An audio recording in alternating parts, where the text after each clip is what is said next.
hacer el bike check de mi bici, una Belfort 4 armada. No la compré como venía. Y pues empezamos con es el Belfort 4 de 2018 creo. Traigo pedales XT.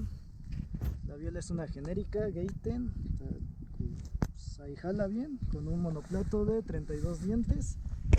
Y atrás un plato, un cassette de 10 pasos XT con una planta aquí integrada.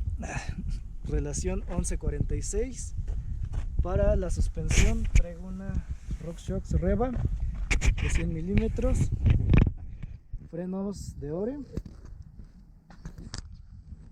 Postería Pro, que es de la marca Shimano. Es un manubrio Kodiak de Pro.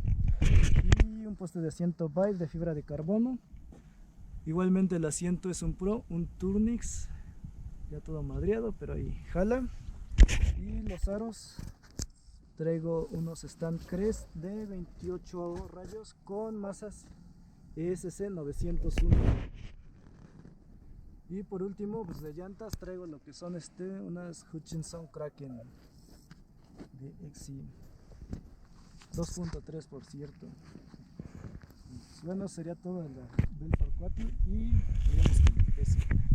Bueno, y aquí vamos a ver el peso de mi Belfort 4. Vamos a checar.